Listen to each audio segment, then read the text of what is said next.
जय हिंद। आइए समझते हैं एक्सरसाइज 9.1 का 5 नंबर का क्वेश्चन। तो पढ़ते हैं पहले क्वेश्चन को।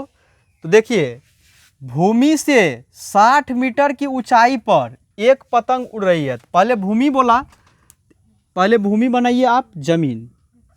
देखिए, यहाँ से 60 मीटर के ऊंचाई पर, तो मान के चलिए यहाँ से 60 मीटर के ऊंचाई पर, ये 60 मीटर के ऊंचाई पर ले लिए।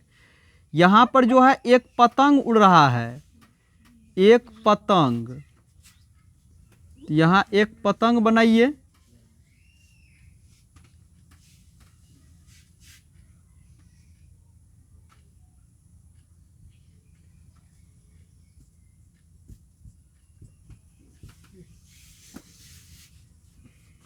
भूमि से जो है 60 मीटर की ऊंचाई पर मान लीजिए ये पतंग इस प्रकार से उड़ रहा है।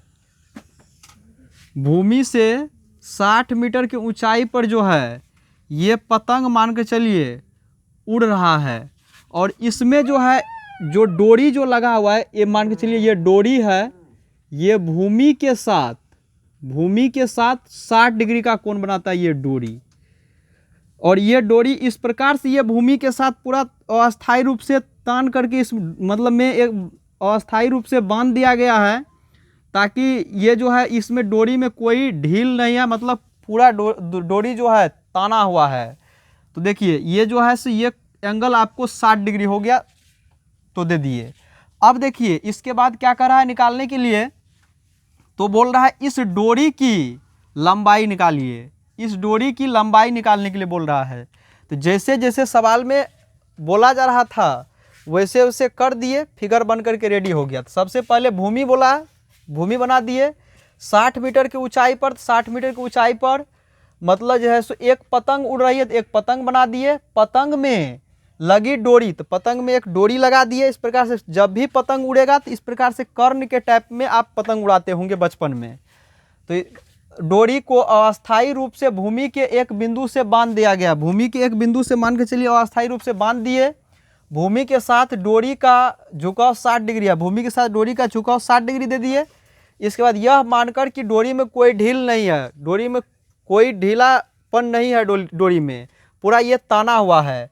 तो तना हुआ है दे दिए। यह मानकर कि मतलब डोरी में कोई ढील नहीं है, तो डोरी की लंबाई ज्ञात करने के लिए डोरी की लंबाई निकालना है, मतलब ये कर्ण निकालना है आपको।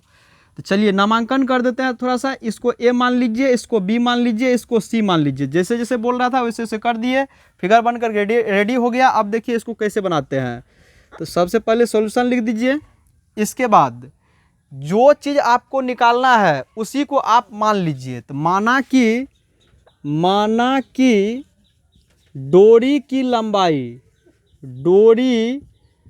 लंबाई बराबर x। मान लिए डोरी की लंबाई को x मीटर, इसको x मान लीजिए। इसके बाद देखिए समकोण त्रिभुज छाटिए। समकोण त्रिभुज ABC में ध्यान दीजिए क्या क्या दिया हुआ है। AB का मान आपको दिया गया है, AB बराबर दिया हुआ है 60 मीटर, और एंगल C का मान दिया हुआ है, एंगल C का मान दिया हुआ है, यानी कि थीटा का मान दिया हुआ है 60 डिग्री। बोला जा रहा है आपको डोरी की लंबाई निकालने के लिए, अर्थात AC निकालने के लिए, मतलब कर्ण निकालने के लिए। तो AC को तो माने हैं आप x, तो x का मान निकाल दीजिए, वही होगा कर्ण। आप जानते हैं x एक चर मान है, चर मान का मान निकालने के लिए समीकरण की जरूरत होता है। तो समीकरण बनाइए। तो समीकरण कैसे बनेगा, तो समीकरण बनाने के लिए दो पक्ष चाहिए। तो दो पक्ष कैसे मतलब जलाएंगे, तो देखिए आपको 60 डिग्री के सामने वाला भुजा लंब दिया है और कर्ण निकालना है। तो लंब और कर्ण से रिलेटेड बात है, साइन का फॉर्मूला का यूज कीजिए, अपने आप समीकरण बन जाएगा। तो साइन थीटा बराबर P अब बट्टे H हो जाएगा, परपेंडिकुलर बट्टे हाइपोटेनियस। तो हो जाएगा आपको साइन थीटा का मान, चूंकि आप 60 डिग्री लिए हैं 60 डिग्री दीजिए, क्वेश्चन में भी दिया हुआ 60 डिग्री।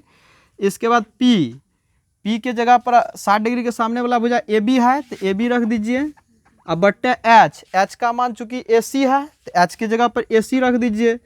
तो देखिए अब साइन 60 डिग्री, आप जानते हैं साइन 60 डिग्री का मान √3/2 2, तो √3/2 रख दीजिए टेबल से। ए बी का मान दिया गया है, जमीन से पतंग की ऊंचाई 60 मीटर।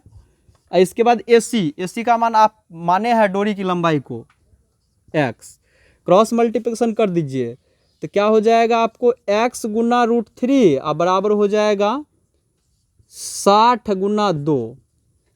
तो √3 इस साइड है, गुना उस साइड भेज दीजिए, भागा में चल जाएगा तो x बराबर हो जाएगा 60 गुना 120/√3।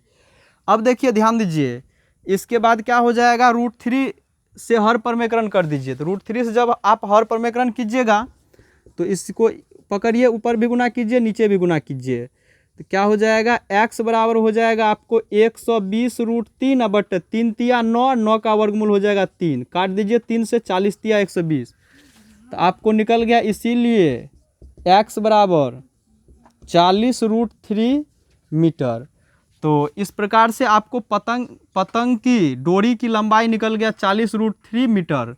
तो यहाँ पर अतः करके लिखिए, अतः पतंग के डोरी की लंबाई